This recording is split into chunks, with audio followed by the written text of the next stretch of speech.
Hey everyone, this is the channel intro for this channel. So, to try to keep it short and sweet, I grew up as a pretty normal guy. Just grew up in a suburb outside of a big city. Let's just put it that way. Did the whole college thing. Had a pretty traditional, standard route to adulthood, and especially into the working world, which is going to be kind of basically the theme of this channel.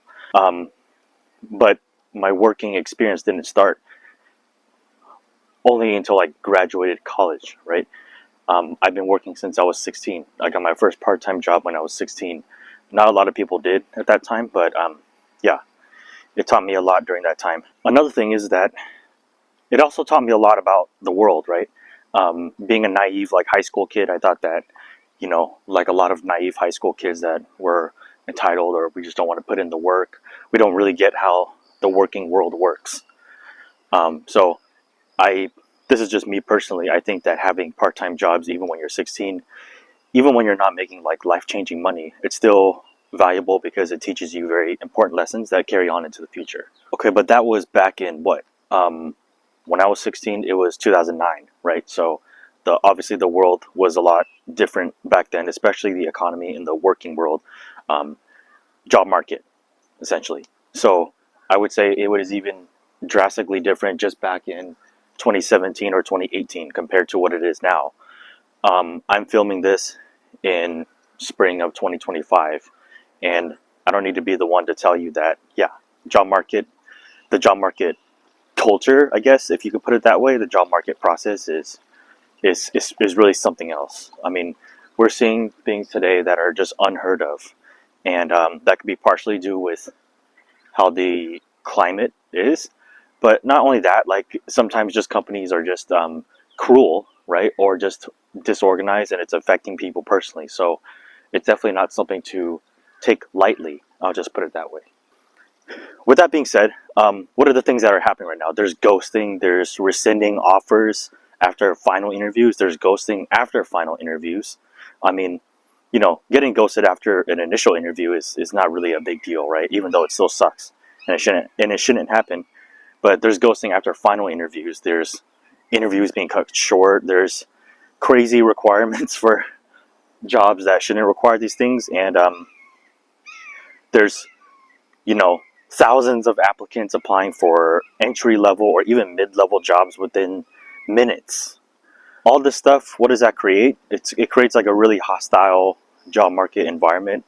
Honestly, not just for candidates, but even for employers. Like employers are even hostile themselves and irritable if they can't find the right person.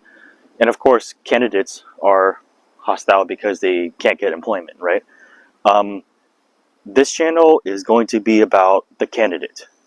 So there's already a ton of like support and backing for the companies. Even if you're a big company or a small company, it doesn't really matter. But I feel like there's already a lot of voice for those companies. I'm here to support the candidate. I think that what I've learned being on the receiving end of the job search, being the candidate and dealing with what's been going on and the drastic changes in the environment of job searching, I think that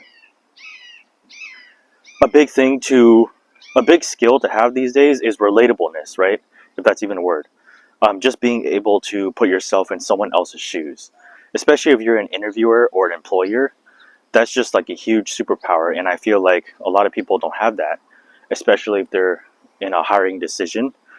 So that's what this channel is about. It's to give people a voice and to cover those types of stories where people don't feel heard about this job search, right? This job environment. So covering a lot of frustrating stories, a lot of outright humiliating and disrespectful interview experiences. That's what I want to talk about here. And I'm going to kind of go out on a limb and say that, like, I'm always going to be a voice for the candidate, not the employer, because that's what people need, right? People need to be heard, especially on the candidate side. People need to be seen, people need to be heard, and they need to have their stories covered and talked about. But not just that, we're not just going to be talking about job search horror stories on this channel. Um, as it relates to everything else, finance is everything, right? Personal finance is kind of, I would say, the backbone in terms of having to deal with this job search nightmare, these job search nightmares. If you have good personal finances, the amount of effect that the job search will take on you will be different, right? If you're struggling financially already and you don't have much money to your name, then obviously it's going to make the job search that much more emotional and hardcore and like a lot more at stake, which is understandable, right? And I'm here to speak for those people as well, especially. But even if you don't have such a bad financial situation, even if your finances are pretty good, it doesn't matter. It still doesn't change the fact that employers and interviewers are doing like just doing the unimaginable in terms of not respecting candidates' times. And you should always look at, I've always said that you should always look at the person sitting in the interviewee's chair as a human and not just like somebody applying for the job. Like this is somebody who has a life that they might have kids at home, they have a family, they might have a sick parent, they might have so much at stake for this job. And should you give somebody a job based on like just their personal circumstances? Obviously not, but it's something to think about because we are all human, right? And I think that what this experience has taught me, being on the job searching end in 2023 to 2025, right? It's really taught me that like being human and having that kind of empathy, even especially on the other end of like the employer side, is huge. Like that will only make people want to work for your company or work for your project a lot more. We're going to talk about, first of all, career, job searching, personal finance, and we're going to be talking about life because all those things kind of go in hand.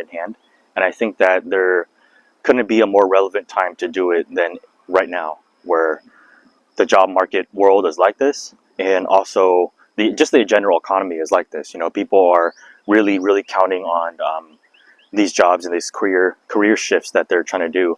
So I think it's important to talk about it. I'm just trying to be a voice for it, taking it from a guy who is just an average guy, right? Like I'm nobody special.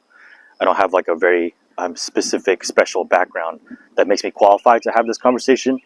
I'm just a human that has been on the job search side ever since I was 16. So I've experienced like very good job interview experiences. I've experienced horrific ones, and most importantly, I've actually been on the job searching side for several times. There's some people out there that have never interviewed for a job, right? They've all their experiences in entrepreneurship or just starting their own thing. And that's cool too, right? Like obviously if you could get away with that, you never have to apply for a job. Like that's cool. I mean, if that's your path. But if you never had that experience yourself, like it would make you that less relatable, in my opinion.